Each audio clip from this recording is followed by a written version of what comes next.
Record పెట్టలేదమ్మా. So ప్రశ్న మీకు కదా, సో ప్రశ్న ఏం ప్రశ్న? అక్కడ గుణం అవుతుంది, ఇంకో దాంట్లో గుణం అవ్వట్లేదు కదా. సో అదేంటి అనేది. అవును. హా సో ఏంటి అంటే మనము ఎప్పుడు గుణం అవుతుంది? అది సార్వధాతుకం కావాలి ఫస్ట్ ఆఫ్ ఆల్. అవునా? సార్వధాతుకం ఎలా అవుతుంది? మనకి ఇక్కడ ప్రత్యయం ఓం. షప్ ఉంది. అవునా? సార్వధాతుకం అని దేన్ని అన్నాము? తింగ్, షిత్. ఓకే. షిత్ అంటే ఏంటి? షకారము ఇత్. తింగ్ అంటే తింగ్ ప్రత్యయాలు 18. ఓకేనా? ఓం. ష్, ఇత్, అది షిత్. ఓకే, షకారం ఇత్ షిత్. అయితే ఇప్పుడు షప్ అనే ప్రత్యయం చూడండి, గమనించండి. అందులో ఏమి ఎత్తు సంజ్యలు ఉన్నాయి? పకారం ఎత్తు సంజ్య. బాగుంది. సో బాగుంది. దాన్ని ఏమన్నాం? పిత్ అన్నాం. పకారం ఇత్ అంటే పిత్. ఇంకా ఇంకేమి ఎత్తు సంజ్య ఉంది అందులో? పోతుంది. దాన్ని ఏమన్నాం? షిత్. ఓకే. సో ఇప్పుడు మనకి షిత్ వచ్చిందా? ఓం. ఆ, వచ్చింది. అంటే ఏంటి? దీనికి ఏమని పేరు వచ్చింది ఇప్పుడు? సార్వధాతుకం. దీనికి ఏమని పేరు ఇప్పుడు? సార్వధానం. సార్వధాతుకం. ఈ సార్వధాతుకం ఎలా ఉంది? సార్వధాతుకం ఎలా ఉంది? పిత్తులో. పిత్. పిత్తులో. అవునా? పిత్ అంటే ఏంటి? గుణం చేయొచ్చు. సార్వధాతుకం పిత్ అయితే ఏం చేయొచ్చు? గుణం చేయొచ్చు. గుణం చేయొచ్చు. అది ఎవరు చెప్పారు? సార్వధాతుకం అపిత్ అనే సూత్రం ద్వారా మనకి ఈ ఈ విషయం అర్థమైంది. ఒక విషయం ఓ. చెప్తే ఇంకో విషయం అర్థమవుతుంది. ఓం. సార్వధాతుకం అపిత్ అనేది గుణం చెయ్యొద్దు అన్నారు. ఏమన్నారు? అపిత్తులో సార్వధాతుకం ఉంటే చెయ్యొద్దు. ఒక్క నిమిషం వినండి. సార్వధాతుకం అపిత్. ఓకే. సో ఇది ఎలా పనిచేస్తుందంట? గిత్ వత్. సార్వధాతుకం అపిత్ అనేది ఎలా పనిచేస్తుంది? ఎత్తువత్తు పనిచేస్తుంది. అప్పుడు గుణవృద్ధులు నిషేధం. అప్పుడేంటి? ఇంకో వేరే సూత్రం వచ్చేసి కింగితిచ అనే సూత్రం వచ్చేసి ఏం చెప్తుంది? గుణవృద్ధుల్ని నిషేధించు అని చెప్తుంది.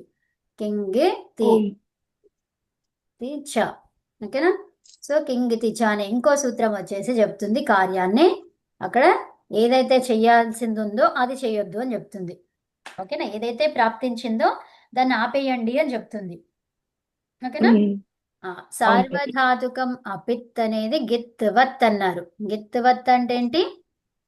గుణవృద్ధులు నిషేధం చెయ్యు అని చెప్పేసి ఈ సూత్రం వచ్చింది. ఓకే. అంటే ఏంటి?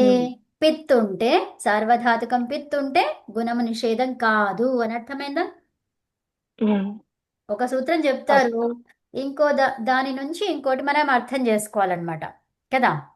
ఇది అపిత్ అవుతుంది, ఇది అవ్వదు కాబట్టి ఇది అవ్వదు అది కాబట్టి. అవుతుంది అని అర్థం చేసుకోవాలి. కరెక్ట్. కరెక్ట్. ఓకేనా? ఇది సత్యము, అవును, ఇది సత్యము అన్నాం అనుకోండి. ఇది సత్యం అంటే ఇంకోటి ఏదో కనిపించింది, అది దీనిలాగా లేదు, అప్పుడు అదేమన్నట్టు? అసత్యం. ఇది ధర్మము అని చెప్పాము. సో ఇది ఇప్పుడు మనం ఏది ధర్మం అని చెప్తున్నామో దానిలాగా అక్కడ అది లేదు, అప్పుడు ఏమంటాం దాన్ని? అధర్మం. ఇది నీళ్లు అని చెప్పేసి మనం వివరించాము, దానిలాగా ఇంకొకటి అక్కడ లేదు, దాన్ని ఏమంటాము? నీళ్లు కాదు అంటాం. అవునా? నీళ్ళు అంటే ఏంటో మనం అర్థం చేసుకున్నాము, అక్కడ ఉన్నది ఇంకొకటి చూపిస్తే ఇది నీళ్ళ అంటే కాదు అంటాం. అవునా కదా? ఇది సీతాఫలం అని చూపించాము. ఓకే, ఎలా ఉంటుంది సీతాఫలం అంతా డిస్క్రైబ్ చేసినాము. అది చూపించిన తర్వాత ఇంకొక వేరే దగ్గరికి తీసుకెళ్ళి ఇది సీతాఫలం అన్నాను, అది దానిలాగా లేదు, అప్పుడు ఏం చెప్తారు మీరు? హ్మ్? ఏం చెప్తారండి? సీతాఫలం. సీతాఫలము సీతాఫలం కాదు అంటాం. కాదంటాం. కాదంటాం. సో అట్లాగా ఈ సార్వధాతుకం అపిత్ అయితే అది గుణం కాదు అన్నారు. అంటే మరి ఏదైతుంది? ఉమ్, సార్వధాతుకం పిత్ ఉన్నది గుణమైతుంది. ఓకే. సార్వధాతుకం అపిత్ అనేది గుణం కాదు అన్నాము. అంటే ఏంటి? పిత్ అది అర్థమైందా? సో అలా అన్నమాట. అందుకని అవగతం. సో ఇప్పుడు షప్ అంటేనేమో గుణం అయ్యింది. మరి షా అన్నాము. ఈ షా అనే ప్రత్యయాన్ని చూడండి ఇప్పుడు, ఇంకా ఇది మీకు షప్ అర్థమైపోయింది. ఈ షా అని చూడండి, షాలో ఏముంది? షిత్ ఉంది. ఈ షిత్ అని ఉండేసరికి ఏం పేరు వచ్చింది? ఇక్కడ పైన రాసుకున్నాం. కింగ్ షిత్ ఏమన్నాం? సార్వధాతుకం. ఇది సార్వధాతుకమే, కానీ ఎలాంటిది అది? అపిత్. అపిత్. అవునా? అర్థమైందా అండి? వింటున్నానండి. వినడం కాదు, మనకు రెస్పాండ్ కావాలి కదా. యా, అర్థమైందంటే అర్థమైంది ముందుకు. కానీ అన్మ్యూట్ చేస్తే బయట సౌండ్స్, ఇంట్లో సౌండ్స్ అచ్చా. వినపడతాయని. అయితే ఇది సార్వధాతుకము అపిత్. అపిత్ అంటే ఏమన్నాము? గుణవృద్ధులు నిషేధం కదా. కింగితి చెప్పింది, ఏమని చెప్పింది అది? నువ్వు గుణవృద్ధులు చేసుకోరాదు అని చెప్పింది. ఎందుకు చెప్పింది అలాగా? నీకు అక్కడ కండిషన్ ఒకవేళ ఉంటే చెయ్యొద్దు అని చెప్తుంది. ఉన్నప్పుడు చెయ్యొద్దు, ఉన్నప్పుడే ఇది పనిచేస్తుంది. అర్థమైందా? కింగితిచ ఎప్పుడు వస్తుంది? నీకు ఎప్పుడైతే అవసరం ఉందో అప్పుడు చేయనియదు. ఓకే, అక్కడ ఎప్పుడైతే సిచ్యువేషన్లో ఈకార ఉకార రికారాలు ఉంటేనే అప్పుడు ఇది వస్తుంది. అవి లేనప్పుడు ఇది వస్తుందా? రాదు. కింగితిచ రాదు ఇంకా అక్కడ కదా. అక్కడ ఉన్నప్పుడే, చేసే అవకాశం ఉన్నప్పుడే ఈ సూత్రం వస్తుంది, చేయనీయకుండా ఆపేస్తుంది కదా. అర్థమైందండి? సో అలా అనమాట. ఓకే, సో ఇప్పుడు మనకి back to the where we left.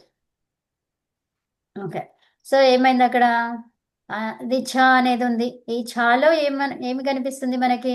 2 అక్షరాలు కనిపిస్తున్నాయి, అవునా? ఛ అనేసరికి 2 ఉన్నాయి కదండి. 2 ఉంటే మరి ఏమన్నారు ఇక్కడ? 2ని అనేకాలు అన్నాం. ఏమన్నాం దాన్ని? అనేకాలు. అనేకాల్. ఆదేశములో మనకి అనేకాలు కనిపిస్తుంటే సర్వస్య అనే సూత్రం ఒకటి చెప్పింది. అంటే ఈ మొత్తానికి ఆదేశంగా చేసేసుకో, ఈ మొత్తాన్ని తీసేసి ఇది పెట్టేసుకో అని చెప్పింది. దానికన్నా ముందు వద్దొద్దు అట్లా చేయొద్దు అని చెప్పేసి ఇంకొక పరిభాషా సూత్రం వచ్చింది. ఎవరొచ్చారు? పరిభాషా సూత్రం వచ్చేసి ఏం చెప్పింది అది? అలోంత్యస్య. ఎక్కడ పెడతావు? ఇలా ఉన్నప్పుడు మనకి సందిగ్ధంగా ఉంది ఇది. ఎందుకు సందిగ్ధంగా లేదు? యాక్చువల్గా ప్రాప్తించింది ఎవరు? అనేకాల్షిత్ సర్వస్య అనే సూత్రం ప్రాప్తించింది అక్కడ, అవునా? అయితే మరి మనకి ఛ అనేది ఉందా? జస్ట్ ఛ అనేదే ఉందా రూపంలో? ఇది మొత్తం తీసేసి ఛ పెట్టాను అనుకోండి, సో ఛ రూపమా లేకపోతే ఇచ్చతి రూపమా? ఇచ్చతి రూపం. సో ఛ అనేది అక్కడ ఎక్కడా లేదు కాబట్టి ఇది అనిష్ట రూపం అవుతుంది. కాబట్టి ఎవరొచ్చారు? పరిభాషా సూత్రం వచ్చింది. వచ్చి ఏం చెప్తుంది అది? చివరిగా అలోంత్య. పెట్టుకో. ఏం చెప్తుంది అది? చివరిగా పెట్టుకో. సో చివరిగా ఆదేశం చేసుకో. చివర ఏముంది మరి? ఇష్లో షకారం ఉంది, అక్కడ ఇచ్ఛ అయిపోయింది. ఏమైపోయింది అది? ఇచ్ఛ. తర్వాత గమ్, చివరిగా ఏముంది అది? మకారం. మకారాన్ని తీసేసి ఛ పెట్టుకో. తర్వాత యమ్, దాంట్లో యచ. యఛ. ఇలా వచ్చింది. అర్థమైందా ఇంతవరకు? అర్థమైంది. సో ఎవరొచ్చారు? అనేకాల్షిత్ సర్వస్య అనే సూత్రం ప్రాప్తించింది ఇక్కడ, అనేకాలు ఉండడం చేత. అయితే ఒక పరిభాషా సూత్రం వచ్చేసి ఏం చెప్తుంది? అలోంత్యస్య, అక్కడ పెట్టుకో అని చెప్తుంది. ఓకేనా? అంటే దాన్ని నిషేధించిన సూత్రం ఇది. అర్థమైందా? అది ప్రాప్తించిన దాన్ని అడ్డుకుంది. అడ్డుకుందా లేదా? అడ్డుకుంది. నిషేధించింది దాన్ని, అవునా? సో అపవాదంగా రాలేదు, అది ప్రాప్తించింది. ఖచ్చితంగా అది ప్రాప్తించింది. ఎందుకంటే అనేకాల్షిత్ సర్వస్య అన్నాం కదా, అందులో అనేకాలు కనిపిస్తుంది కదా. అనేకాలు, ఏకాలు అంటే అర్థమైంది కదా, ఒకటే అక్షరం ఉండడం. ఇందులో ఎన్ని అక్షరాలు ఉన్నాయి? ఒకటి కంటే ఎక్కువ ఉన్నాయా లేవా? 2 ఉన్నాయి ఇక్కడ. 2 అంటే ఒకటి కంటే ఎక్కువేనా? దాన్ని ఏమంటాము? అనేకాలు అంటాం. అనేక అల్ అన్నమాట. అల్ అనేది ఏంటిది? అల్ ప్రత్యాహారము. అల్ ప్రత్యాహారంలో ఎక్కడి నుంచి వస్తాయి? ఆ ఈ వన్ నుంచి హల్ వరకు చివరి దాకా. ఆ చివరి దాకా ఉన్నవి ఎన్ని ఉన్నాయి? 33 + 9 ఎంత? 42. 42 అక్షరాలు వస్తాయి అందులో. అర్థమైందా? 42 అక్షరాలలో మళ్ళీ దీర్ఘాలు కూడా ఉన్నాయి కదా. ఈ 9 ఏవైతే ఉన్నాయో హ్రస్వ దీర్ఘ ప్లుతాలు 9 పెట్టేసుకున్నాం కదా. ఓకే, 42. అవునా? సో అవన్నీ వచ్చేస్తాయి అన్నమాట. అర్థమైందా? ఆ, సో ఆ 42లో మనకెన్ని ఉన్నాయి? ఇక్కడ 2 ఉన్నాయి కదా. 42 లేవు కానీ 2 అయితే ఉన్నాయి. ఉన్నాయా లేవా? చ ఒకటి, ఆ ఒకటి. అవి 2 42లో వస్తాయి. అవి వస్తాయి. వస్తాయి. కాబట్టి అందులో ఎక్కడ ఏమున్నట్టు? 2 ఉన్నట్టు. 2ని ఏమంటాం? అనేకాలు అంటాం. ఒకటి కంటే ఎక్కువ. ఉం? ఒకటి కంటే ఎక్కువని ఏమంటాం? అనేక. అవునా? నా ఏక అనేక. అనేక అనే దానికి అర్థం ఏంటిది? నా ఏక, ఒకటి కంటే, ఒకటి కాదు అని అర్థం. ఓకే. సో ఒకటి అంటే ఏంటో నేను చెప్పాను. ఇలా ఉంటే ఒకటి అంటాము అని నన్ను.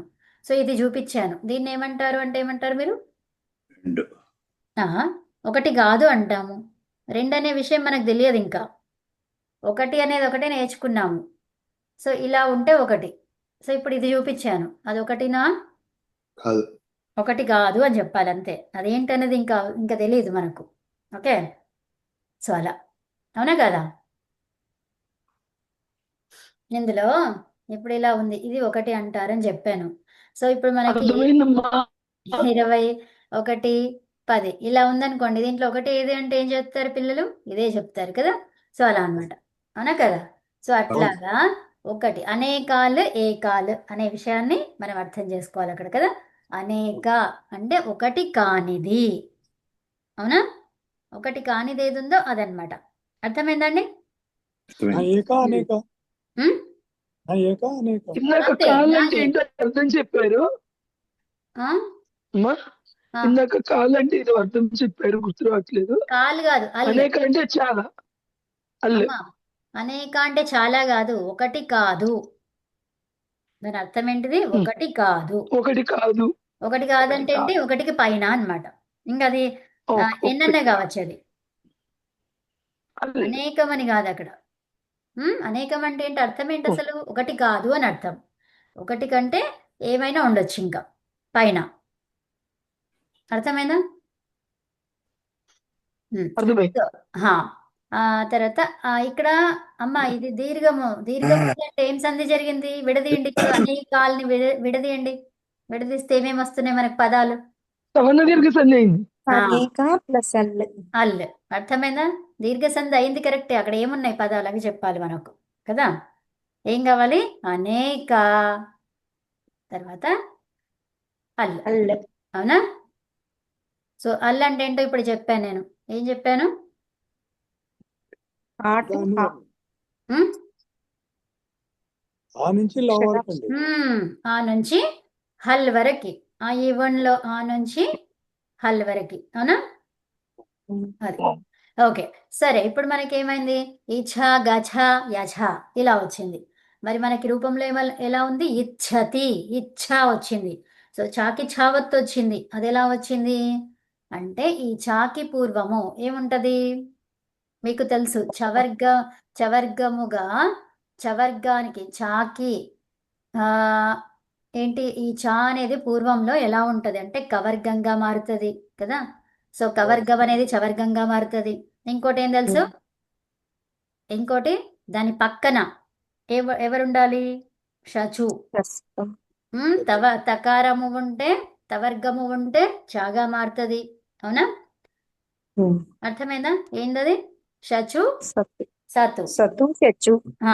తర్వాత ఇంకా అంతే. ఈ 2 ఆప్షన్స్. అర్థమైందా?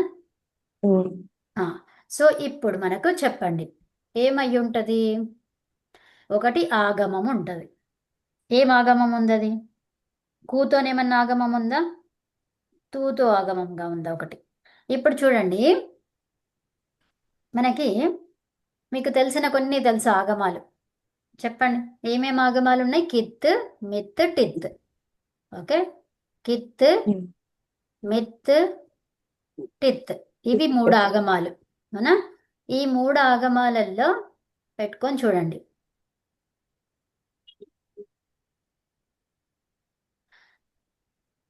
సో కిత్ అంటే ఏంటి? కకారమిత్. మిత్ అంటే ఏంటి? మకారమిత్. టిత్ అంటే టకారమిత్. పెట్టి చూడండి.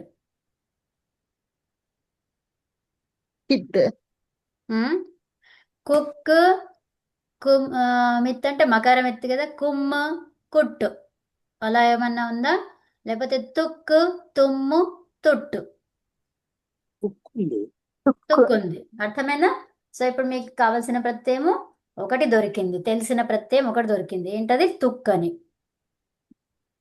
అవునా? సో తూతో మొదలైంది. తూ అనేది మీకు అర్థమైంది, తూ అనేది కదా.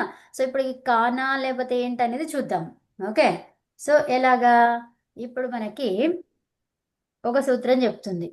ఏం సూత్రం అంటే, ఇప్పుడు చూడండి, యాక్చువల్గా తుక్ అన్నాం మనం. ఓకేనా? సో తుక్ అంటే ఏంటిది? ఇది సరే, ఇది ఇలాగే తీసుకుందాం. తుక్ అంటే ఏంటిది? ఆగమం కకారం ఎత్తు కదా. సో కకారం ఎత్తు ఎక్కడ కకారం. రావాలి? తక్కిత్తులో ఆద్యంతవు టకితవు. ఏం చెప్తుంది అది? చివరిలో చివరి అంతంలో రావాలి కదా. సో ఇప్పుడు మనకి ఎక్కడ వచ్చింది? ఇప్పుడు ఇచ్ఛతిలో ఎలా వస్తుంది? ఇలా వచ్చింది కదా, ఇలా వచ్చింది. అవునా? ఇచ్ఛ అంటే ఇప్పుడు దేనికి చివరిగా వచ్చింది అది? వికారానికి చివరిగా. ఇకారానికి చివర. ఉత్తమం. సో ఇకారానికి చివరిగా వచ్చింది అది. అవునా? అంటే ఇప్పుడు ఇకారాన్ని ఏమని చెప్పొచ్చు? హ్రస్వమా, దీర్ఘమా, లేకపోతే అచ్చ, హల్ల అలాంటివి చెప్పండి. ఏం తెలుసు అది ఇకారం గురించి మీకు? హ్రస్వం. హ్రస్వము. ఇంకా అచ్చు అచ్చు స్వరం. హ్రస్వాలు దీర్ఘాలు వచ్చేవన్నీ కూడా స్వరాలు అచ్చులకే వస్తాయి కదండి. ఉమ్. అవునా? హ్రస్వ దీర్ఘాలు కృతాలు వచ్చేవన్నీ కూడా దేనికి వస్తాయి? అవి అచ్చులకి అచ్చులకే వస్తాయి. ఓకే, సో ఇప్పుడు హ్రస్వము అని అర్థమైంది. అంటే హ్రస్వ స్వరము తరువాత ఎవరున్నారు ఇక్కడ? ఛా ఉంది. ఛ ఉంది. ఛ. హ్రస్వ స్వరం తర్వాత ఛకారము ఉంటే ఎవరు వస్తారండి మధ్యలో? తుక్. తుక్ ఎవరు? ఏంటిది అది? తుక్కాగమంగా వస్తుంది. అంతే. ఆగమం వస్తుంది. తుక్కాగమం. అర్థమైనా? తుక్ ఆగమం వస్తుంది. అర్థమైనా? ఉమ్. ఎవరు? హ్రస్వ స్వరం తరువాత ఛకారము ఉంటే ఎవరికి ఆగమంగా వచ్చింది తుక్కు? హ్రస్వస్వరానికి అది. ఆగమంగా తుక్కు వచ్చింది. ఉత్తమం. సో దాన్ని ఏమన్నాము? ఇప్పుడు ఛ అనేది ఎక్కడుంది? పరంగా. అవునా? పరంగా ఉందా? ఉమ్. దేనికి పరంగా చూసుకుంటాం మనము? ఇక్కడ తుక్కు లేదు, తుక్కు రావడానికే చూసుకుంటున్నాం కదా. సో అంటే ఈ హ్రస్వ స్వరం ఉంది, ఈ ఛ ఉంది. అంటే ఈ ఛ అనేది దీనికి పరంగా ఉంది. అవునా? మనకి కార్యం ఎప్పుడు కూడా జరిగేది ఎక్కడ? షష్ఠి. అవునా? ఇప్పుడు షష్ఠి ఏది చెప్పండి? అంటే ఇప్పుడు ఆగమాలు ఉన్నాయి చూడండి. ఆగమాలు పక్కనే వస్తాయి, అటొకటి ఇటొకటి వస్తుంది. దేనికి? దాన్ని పట్టుకునే వస్తుంది. అదెవరు? షష్ఠి ఎవరు చెప్పండి? చకారం.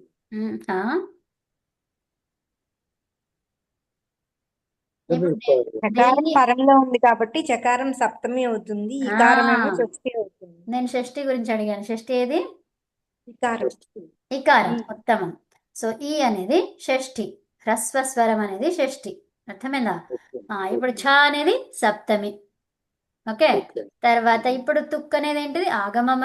అది ఎప్పుడు కూడా ఆగమము, ఆదేశాలు, లోపము ఇవన్నీ ఎక్కడ ఉంటాయి? ప్రథమ. అర్థమైందా? ప్రకృతి భావము ఇవన్నీ ఎక్కడ ఉంటాయి? ప్రథమ. ప్రథమ. అర్థమైందా? ఎవరెవరు ఉంటారు ప్రథమలో? చెప్పండి ఒకసారి. ఆగమాలు, ఆదేశాలు, ఉమ్, ప్రకృతి భావము, ప్రకృతి భావం. ఇంకా ఇంకోటి చెప్పుకున్నాం. ప్రకృతి భావం, ఇంకా ఆదేశం, ఉమ్, ప్రకృతి భావం, లోపం. లోపం. అర్థమైందా? ఈ 4 కూడా ఎక్కడుంటాయి? ప్రథమ. అర్థమైందా? ఇదండి. సో ఇప్పుడు మనకి ఇప్పుడు చెప్పండి ఇంకా. సో ఇది సప్తమిలో దాన్ని ఎలా చెప్తాము? ఛని. ఛ అంటే అకారాంతము. చెప్పండి. చెప్పారు, ఎవరో చెప్పారు. ఛే. సప్తమిలో ఛే. అవునా? అయిపోయింది. ఇక్కడ కూడా తుక్కు వస్తుంది, కూడా అని చెప్పాలి. ఏం చెప్తారు కూడా అంటే? ఇంకా మరియు చ, ఛే, చ. ఇది సూత్రం. అర్థమైందా? అంటే ఏంటి? దానికన్నా ముందు ఏం చెప్పారు అంటే హ్రస్వస్య పితి కృతి తుక్ తర్వాత ఛే ఛ. అర్థమైందా? అదండి. సో ఇప్పుడు మనకి ఇంత వచ్చింది. ఏమొచ్చింది? ఇక్కడ మనం అవి సబ్స్టిట్యూట్ చేస్తున్నాం. ఏమని? ఇచ్ఛ, తర్వాత గచ్చ, తర్వాత యచ్చ. ఇలా వచ్చాయా? Hmm. సో ఇప్పుడు మనకి ఏం కావాలి? షప్ కావాలి, తర్వాత తి కావాలి. అవునా? ఇచ్ఛ, ఇష్ ధాతువు ఎక్కడున్నది? తుదాదిగణంలో. తుదాదిగణంలో ఏంటి? సహ. ఆ. అవునా? Hmm. షా ప్రత్యయం. షా ప్రత్యయం కాబట్టి ఆ వచ్చింది. అవునా? తర్వాత దీనికేమో షప్ కాబట్టి ఆ వచ్చింది. తర్వాత యచ్ఛకి అది కూడా భాదిగణం షప్ కాబట్టి ఆ వచ్చింది. అర్థమైందా ఇంతవరకు? Hmm. సో ఇప్పుడు మనకి ఇక్కడ ఆ ఉంది, ఇచ్ఛాలో ఆ ఉంది, మళ్ళీ తర్వాత ఆ ఉంది. Hmm. అవునా? Hmm. సో ఆ రెండు ఆలు ఏమైపోయినాయి? రెండు ఆలు ఏమైనాయి అక్కడ? ఏం తీసుకొస్తాం? రెండు ఆలు ఉన్నాయి కదా, మరి సవర్ణ దీర్ఘ సంధి చేయాలా, చేయొద్దా? ఎందుకు చేయొద్దు?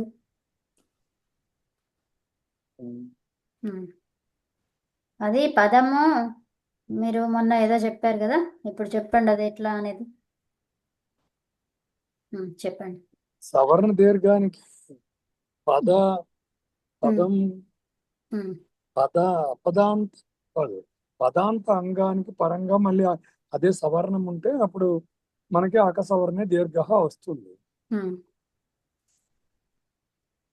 సో ఇప్పుడు ఇది ఇచ్ఛ అనేది ఇంతవరకు పదమా? కాదు. కాదు, అపదం ఇది. అవునా? అపదము తర్వాత ఏముంది? అకారం ఉంది, గుణవర్ణం ఉంది. ఏముంది అది? గుణవర్ణం. ఇది ఆ అనేది కరెక్టే, కానీ గుణవర్ణంగా మనం తీసుకోవాలి. ఎందుకంటే ఆ సూత్రం ఏం చెప్తుంది? అతో గుణే అంటే ఏంటి? గుణే. గుణే అంటే ఏంటి? సప్తమి. అవునా? అతః గుణే. అతః అకారము తర్వాత గుణే, గుణవర్ణము ఉంటే. అర్థమవుతుందా? అతః గుణే. గుణే అనేది ఎందులో ఉందండి? సప్తమిలో ఉంది. అతః అనేది ఎందులో ఉంది? షష్ఠి కావచ్చు, తర్వాత పంచమి కావచ్చు. సో ఇప్పుడు ఏది రెండిట్లో ఏది తీసుకోవాలి మరి మనము? అక్కడ మనకి ఏమవుతుంది? రెండు కలిపి ఏకాదేశం అయ్యింది. అవునా? మనకి అదేంటిది? హల్లు శబ్దం ఇది. ఏం శబ్దం ఇది? అత్. అవునా? కాబట్టి హల్లు కాబట్టి మనం ఏం చెప్పాం? 5th 6th అని చెప్పుకున్నాం కదా. అయితే రెండు కలిపి జరుగుతుంది అక్కడ. అర్థమవుతుందా? సో కాబట్టి దాన్ని ఏమంటాము? పంచమి. అతః గుణే అనేది ఏంటిది? అది అత్. ఏంటిది? పంచమినా షష్ఠినా? పంచమి. పంచమి. అర్థమవుతుందా? ఏమర్థమైంది? ఎలా తీసుకున్నాము? ఎందుకంటే పరంలో కార్యం జరిగింది కాబట్టి పంచమిని తీసుకున్నాం. ఎందుకంటే షష్ఠి లేనప్పుడు ఎక్కడ జరుగుతుంది? సప్తమిలో జరుగుతుంది. కార్యం ఎక్కడ జరిగింది? సప్తమిలో జరిగింది. అర్థమవుతుందా? సప్తమిలో జరిగింది. సప్తమిలో జరిగింది అంటే ఏంటి? షష్ఠి లేనప్పుడు. షష్ఠి లేనప్పుడు ఏమవుతుంది? పంచమి తర్వాత సప్తమి ఉంటే షష్ఠి లేదు అక్కడ. షష్ఠి లేనప్పుడు సప్తమిలో కార్యం జరుగుతుంది. అది బలీయమైందనమాట. ఎందుకు? మన ఆర్డర్ చూసుకోండి. 3 1 2 3 ఓకే, 4 5 6 7. అవునా? సో కార్యం ఎక్కడ జరుగుతుంది? ఎప్పుడు? 6లో జరుగుతుంది. అది లేదు. లేకపోతే మరి ఇక ముందుకెళ్తామా, ఇక్కడ ఇటు వెళ్తామా, వెనక్కి వెళ్తామా, ముందుకెళ్తామా? అంటే పూర్వమా పరమా? పూర్వంకి వెళ్తాం కదా. సో ఇటు పూర్వం వెళ్తాం అంటే పంచమి తర్వాత సప్తమిలో జరుగుతుంది కార్యం కదా. ఏకాదేశం అయింది. అవునా? అర్థమైందా?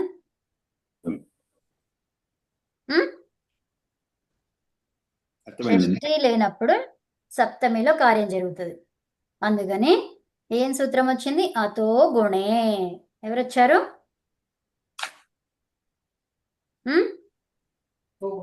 అతో గుణే. సూత్రం అతో గుణే, అంతే. మరి అతో గుణే ఉంటే ఏంటి సంగతి అంటే ఏకాదేశం పరరూపం అనేవి అనువృత్తులు అన్నమాట. అర్థమైందా? అనువృత్తులు ఏంటివి? ఏకాదేశం పరరూపం, ఇది అనువృత్తులు. ఓకే. సో అప్పుడు ఏమైపోయింది? అది ఇచ్చతి.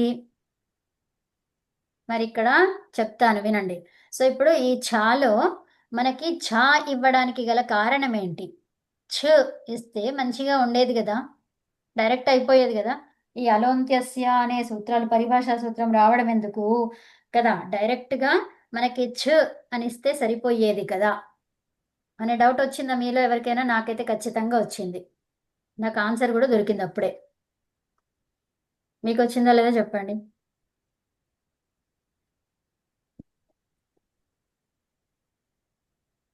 ఇలా ఉందని ఆ? ఉమ్. ఇలా మళ్ళొకసారి ఉంటే ఆ. ఇది షా ప్రత్యయం. ఓకే. ఉమ్? తర్వాత ఇంకోటి ఏంటిది? ఇంకోటి ఏమన్నా గమ్ ఇలా ఉందనుకోండి, సో షా ప్రత్యయం. చా పెట్టుకోవాలి ఆ, ఆ ముందర. సో అప్పుడు ఏమైతుంది చెప్పండి. ఇక్కడ మనం నిత్య తీసుకున్నాం అనుకోండి, సో అప్పుడు ఏమవుతుంది? వృద్ధి. ఉమ్? నిత్య తీసుకుంటే వృద్ధి అవుతుంది. వృద్ధి ఎక్కడైతుంది?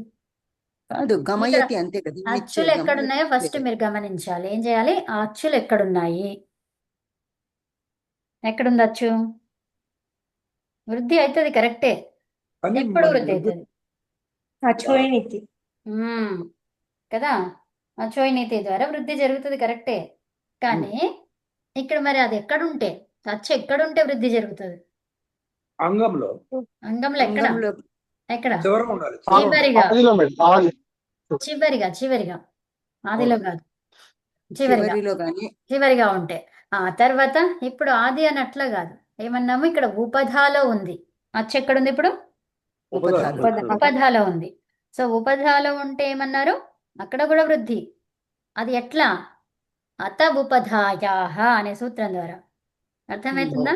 నిత్తు పరంగా ఉంటే వృద్ధి జరుగుతుంది, కరెక్టే. అది ఎప్పుడు జరుగుతుంది? అంగానికి చివరిలో ఉంటే అది ఎక్కువ వర్ణాలు ఉంటే.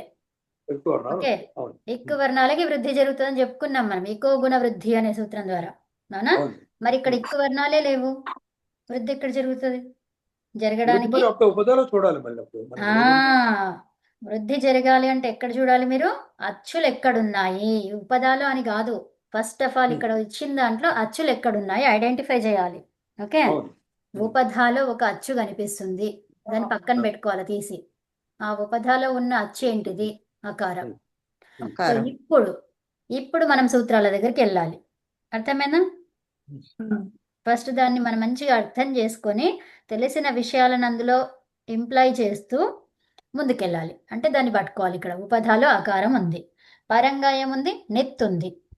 అంటే ఉపధాలో అకారం ఉంటే దానికి వృద్ధి అని చెప్పుకున్నాం, అవునా? అర్థమవుతుందా? అవునండి. నిత్ ఎత్తు పరంగా ఉంటే. సో ఇప్పుడు ఈ ఉపధాలో జరిగేటువంటి కార్యాలను ఆపడానికి ఏం తీసుకొచ్చారు? ఛ తీసుకొచ్చారు. అర్థమైందా? ఉమ్. ఎందుకు తీసుకొచ్చారు? అకారాంతం మనం చురాదిగణం నేర్చుకున్నాం, దాంట్లో అన్ని అకారాంత ధాతువులు ఎన్ని ఉన్నాయి? 91 ఉన్నాయి.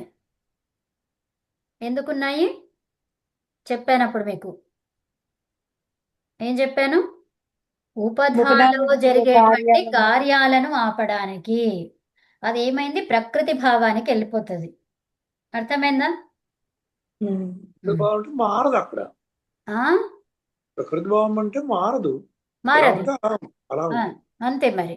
సో అదనమాట. అందుకని ధాతువులు ఏమున్నాయి? కథ, కథ అన్నాం, కథ అనలేదు. ఏమన్నాం? కథ. ఈ ధాతువు ఏంటిది? కథ, ఈ ధాతువు. తర్వాత ఇక్కడ ఉన్నటువంటి అకారానికి లోపం జరిగింది ఎప్పుడు?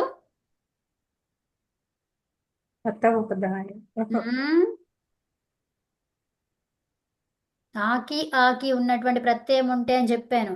ఏం ప్రత్యయం? నిచ్చిన ఏమని చెప్పాలన్నాను? నిత్ అంటాం. అచోయినితితో అకారం అంతంలో ఉంటే అది కాదు, ఇప్పుడు దీన్ని ఏం చెప్పాను? అకార లోపానికి ఇక్కడ ప్రత్యయాన్ని కూడా ఆతోనే మొదలవుతుంది. ఏంటది? ప్రత్యయాలు ఎన్ని రకాలు? 2 రకాలు. ఏమేమవి? ఆర్ధాతు ఇప్పుడు అదేమైంది? అది ఆర్ధాతు ఇక్కడ అతోలోపహ అనేసరికి నేను మీకు చెప్పాను, ఏమని చెప్పాను? ఇక్కడ అకారానికి లోపం అన్నాం. అతోలోపహ ఎవరుంటే ఆ అకారంతోనే స్టార్ట్ అవుతుందని చెప్పాను. అది ఆర్ధధాతుకం. అర్థమవుతుందా? ఈ ఓకే. అకారానికి లోపం కావాలంటే ఆర్ధధాతుక ప్రత్యయం అనేది పరంగా ఉండాలి అని చెప్పుకున్నాం కదా. సో అది అతోలోపహ మీకు హింట్ ఇచ్చాను ఇక్కడ. ఏమని? ఇక్కడ ఆ ఉంది కాబట్టి ఇక్కడ వచ్చే ప్రత్యయం కూడా ఆతోనే మొదలవుతుందని చెప్పాను. రెండే రెండు రకాల ప్రత్యయాలని చెప్తున్నాను. సేమేమవి అవును. సార్వధాతుకం, సార్వధాతుకం. ఆర్ధధాతుకం అంతే కదా. సో అవును. ఇప్పుడు నిత్యులు అక్కడే ఉండొద్దు. ఇంకా నిత్య ఏంటిది? నకారం ఎత్తు అయిపోయింది, అది మీకు తెలిసిపోయింది. అదేమన్నాము అప్పుడు? దాని ద్వారా వృద్ధి కార్యాలు జరుగుతున్నాయి కదా. సో మళ్ళీ అవును. దీన్ని అశితి అని కూడా అన్నాం. దీన్ని ఒక సమయంలో అశితి అని కూడా అన్నామా లేదా? అన్నాము. అవన్నీ పేర్లు గుర్తుపెట్టుకోవాలి. అశితి, ఆర్ధధాతుకము, నిత్. సో అవన్నీ పేర్లు గుర్తుపెట్టుకోవాలన్నమాట. ఏ దానికి ఏది అవసరమో ఎప్పుడు తీసుకురావాలో వాటి పేర్లను మళ్ళీ తీసుకురావాలి, లిస్ట్ అంతా. సో అలా ఓకే. అనమాట. సో ఇప్పుడు ఏమైంది? అది కత్ అయింది. ఓకే, కత్ అయిన తర్వాత ఇప్పుడు మనకి అత ఉపధాయాహ ద్వారా ఏం చేయొచ్చు? వృద్ధి చేయొచ్చు. కాథ్ అవుతుంది. కాథయతి అవుతుందా మరి మనకు రూపము? అవదు. అవ్వదు. అందుకని కాథి, ఇది ఏమొచ్చింది? నిత్య ద్వారా కాథి వచ్చింది. మరి కాథి, కాథయ, కాథే, కాథయ, కాథయతి అలా వస్తుందా? రాదు. అంటే ఏంటి? ఇక్కడ అతో లోపహ వచ్చేసి ఏం చేసింది? ఈ అకారాన్ని లోపం చేసింది. చేసినా కూడా దాని భావం ఎలా ఉంది? కథాభావం లాగానే ఉంది. ప్రకృతి భావం ఉంది. ప్రకృతిలో ఏముంది? పూర్వంలో ఏముంది? మూలంగా ఏముంది? అదే భావము ఉంది. అర్థమైనా? సో కాబట్టి అందుకని కథనే ఉంది అక్కడ. ఓకే, సో ఇలా రూపం ఇవ్వడానికి గల కారణం ఏంటి మరి? ఉపధాలో జరిగేటువంటి కార్యాలను ఆపడానికి. అర్థమైందా? అది ఉపధాలో జరిగే కార్యాలను ఆపడానికి మనకి అలా వస్తూ ఉంటాయి అన్నమాట. అందుకని ఇప్పుడు ఇచ్ఛాలో ఛా వచ్చింది. ఛా ప్రత్యయం ఎందుకు ఇచ్చారు అట్లాగా? ఛ అని ఎందుకు ఇవ్వలేదు అంటే ఏం చెప్తారు మీరు? ఉపధాలో కార్యాలను ఆపడానికి ఛ అనే ప్రత్యయము. అంతే. అర్థమైందా? అదండి. సో ఇచ్చతి, గచ్చతి, యచ్చతి అలా రూపాలు వచ్చాయన్నమాట. ఇదండి సంగతి. అర్థమైందా ఈరోజంతా క్లాస్? అర్థమైందండి. మీరు ఈ ఛా ఎందుకు వచ్చింది అని అడిగింది ఇప్పుడే అర్థమైంది. మేడం, ఇక్కడ చెప్పండి. మీరు ఆ ఇచ్చతికి మీరు ఇవి ఇచ్చినారండి. ఏంది విభక్తి సంఖ్యలు ఇచ్చినారు, అది ఒక్కసారి చెప్పరా? విభక్తి సంఖ్యల 5, 6, ఓకే, 6 ఎట్లా వచ్చింది అవి? 6 ఒకటి. సో ఇక్కడ మన ప్రతిపాదన ఏంటి అంటే ఇది తుక్కు రావాలి అక్కడ అనేది అర్థం చేసుకున్నాం కదా. సో అది నేనేం చెప్పకుండా మీకు ఇక్కడ అది దానికి ఏమేమి వస్తాయి చకారానికి ఆదేశాలు అని చెప్పేసి చూసుకున్నాం మనం. అవునా? ఆదేశాలు కానీ ఆగమాలు కానీ ఆదేశాలుగా చూసుకున్నాం మనం ఇది. అవునా? అయితే ఆదేశాలు చూసుకున్నప్పుడు మనకి కకారం చవర్గం అంతా కూడా కవర్గంగా మారుతుందని చెప్పుకున్నాం. అవునా? తర్వాత ఇది సతు, షచ్చు, షటు. అవునా? సో వాటి ద్వారా కూడా మనకేమర్థమవుతుంది? ఈ చకారానికి తకారం చవర్గంకి తవర్గం అవుతుంది అని చెప్పుకున్నాం. అర్థమైందండి? రెండు సూత్రాల ద్వారా ఏమర్థమైంది? కుహోశ్చుహు అంటే చు అనేది ఏంటిది? చవర్గం వచ్చింది. అవునా? సో చవర్గాన్ని కవర్గంగా అంటే చోహో కుహు. ఏం సూత్రం అది? చోహో కుహు. ఈ సూత్రం ద్వారా ఇంకోటి ఏంటిది? స్తోహోశ్చునాశ్చుహు. స్తోహో శునాశ్చుహు. ఇక్కడ రాస్తున్నారా మీరు? రాశాను, ఇక్కడ రైట్ సైడ్ రాశాను. ఇవి ఇలా వచ్చింది అంటే ఏంటి? ఈ చు అనేది ఎలా మారుతుంది అంటే చవర్గము కవర్గంగా మారుతుంది, మళ్ళీ తర్వాత చవర్గం అనేది తవర్గంగా మారుతుంది అని చెప్పుకున్నాం. ఆ రెండు సూత్రాల ద్వారా మనకి క్లూ పాయింట్స్ ని తీసుకుంటున్నాం. తీసుకొని అది ఎలా అవుతుంది అనే విషయాలను మనం గమనిస్తున్నాం అన్నమాట. ఇక్కడ చాలా సైంటిఫిక్ గా మనం చూస్తున్నాం ఇక్కడ. ఎలా చూస్తున్నాము అంటే మనకి 2 సూత్రాలు తెలుసు కదా. Hmm. ఆ 2 సూత్రాల ఆధారంగా ఇలా చకారానికి ఆదేశాలు వస్తాయి అనుకున్నప్పుడు మనం ఇక్కడ ఏ దాని గురించి మాట్లాడాము? ఇప్పుడు దీన్ని ఏది తీసేయలేదు, ఇచ్చతి అనే రూపం ఉందండి. సో దాంట్లో మనము ఇది ఏది తీసేయకుండా ఈ ఛ అనేది తీసేయలేదు, ఆ రెండింటిని తీసేయలేదు, తీయకుండా ఈ చకారం అనేది ఎక్స్ట్రా వచ్చింది, అవును అక్కడ ఎక్స్ట్రా వచ్చింది. ఆ చకారం ఎక్స్ట్రా రావాలి అంటే దాన్ని ఏమన్నాం? ఆగమము కదా. అవును సో ఆగమములో ఎన్ని ఉన్నాయి మరి? కిత్ మిత్ టిత్ 3 రకాలు ఉన్నాయి. ఓకే ఓకే, ఆ 3 గ్రూప్స్ అవి.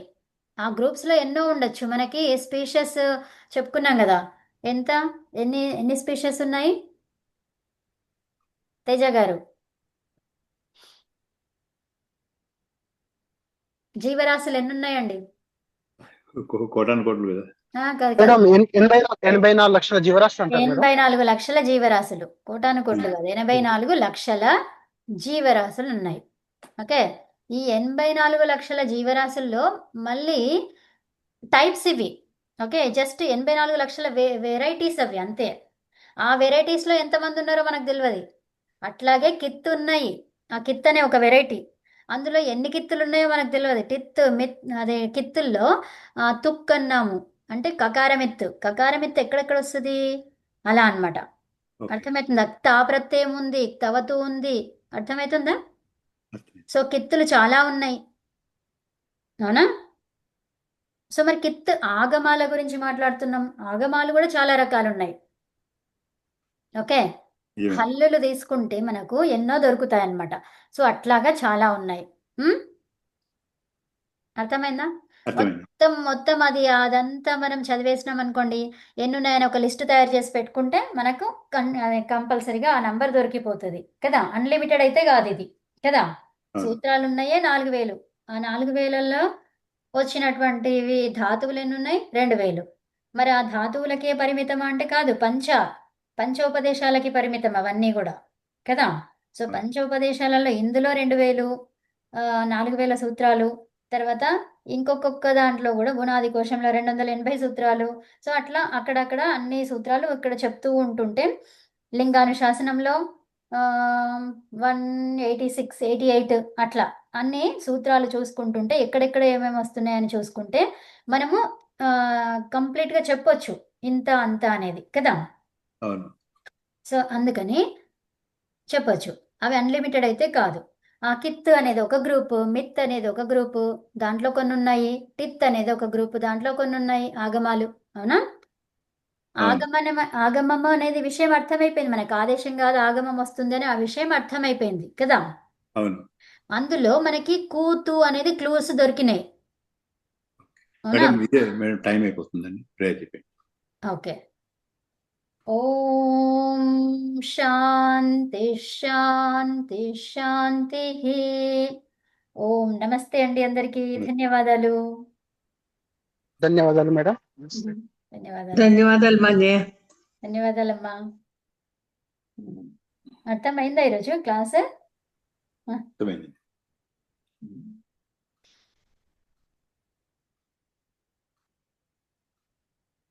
ఇది అయిపోయాక మీ ప్రశ్నకి ఆన్సర్ కొంచెం చూద్దాం, కొంచెంసేపు. కావాలా? తర్వాత నెక్స్ట్ వీకా? ఇప్పుడు నెక్స్ట్ ఇమ్మీడియట్ గా ఇప్పుడు ఇది కట్ అయ్యాక. ఏముంటాం మిగతా వాళ్ళకి తెలియదు. ఇంకా అనదర్ 5-10 minutes కదా ఉంటాం.